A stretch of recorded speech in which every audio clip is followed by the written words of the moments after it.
Well, thank you all, and Governor, I appreciate you being here. It's great to be here in Tarpon Springs, which is my hometown, in Pinellas County, which is, of course, the town, the county you were born in.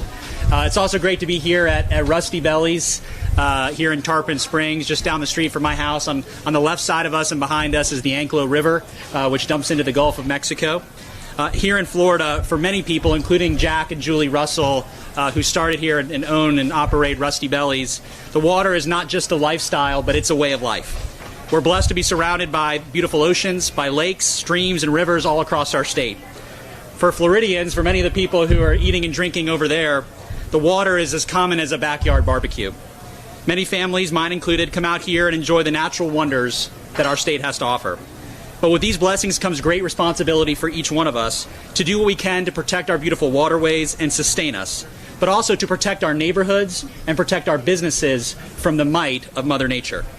With sea level rise, we see our risks grow exponentially, from storm surge and tidal flooding to groundwater and flash flooding.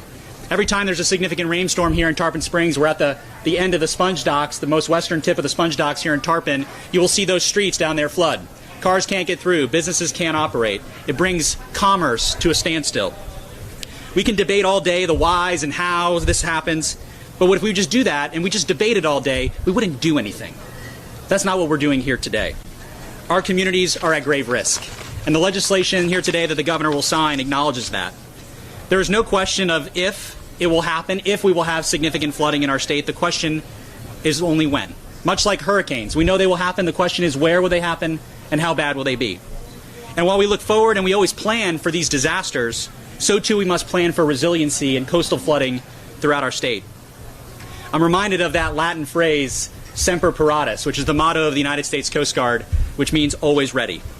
In February, I joined with our Florida House members who are here today, including Demi Busada Cabrera, Senator Ray Rodriguez, Senator Simpson, who we offered an op-ed together during the course of the summer on sea level rise and flooding, to announce our Always Ready agenda, the most robust plan in the history of our state to mitigate the effects of flooding and sea level rise throughout the state.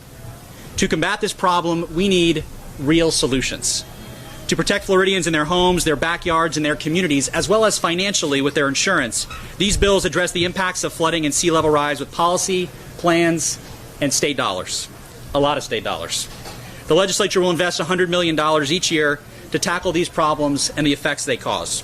The governor mentioned the $29 million, which will set up the program to allow local governments, cities like Tarpon Springs, to do risk assessments about their communities and the flooding that's happening, and to submit those to regional entities who can vet them, so we have experts looking at them, and then ultimately submit those to Noah Valenstein and the Department of Environmental Protection so we can do the projects that are most going to be beneficial to our community.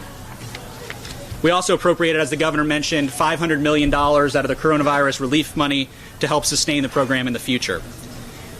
We also require the Department of Environmental Protection to conduct a comprehensive statewide flood, vulnerability, and sea level rise assessment. What does that mean?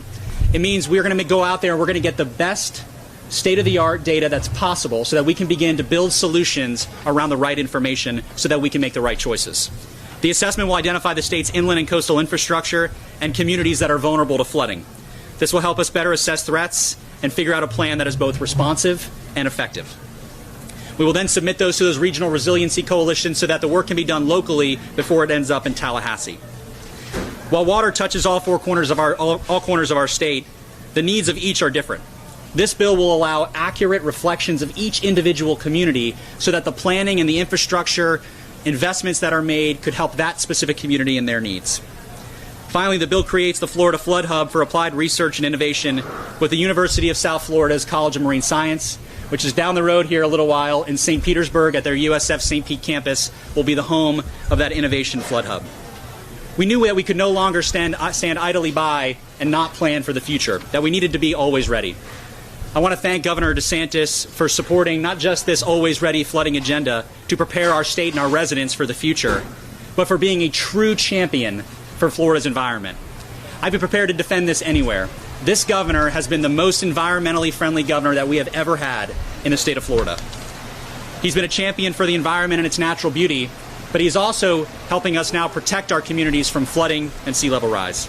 I want to congratulate Representative Demi Busada Cabrera, who, as a freshman lawmaker from South Florida, carried this very big and complicated bill through the legislature and did so with great poise. I also want to thank Representative Linda Cheney, who also partnered with Mike Twitty, our property appraiser here in Pinellas County, to come up with a constitutional amendment that will allow everyday Floridians to make upgrades to their homes and be free from additional taxation as a result of those upgrades, as well as Chairman Buchanan and Masulos, whose committees oversaw this product as it moved to the legislature. Again, Governor, thank you for doing this. Thank you for being part of the agenda. And President Simpson, thank you for being such an amazing partner in the Senate.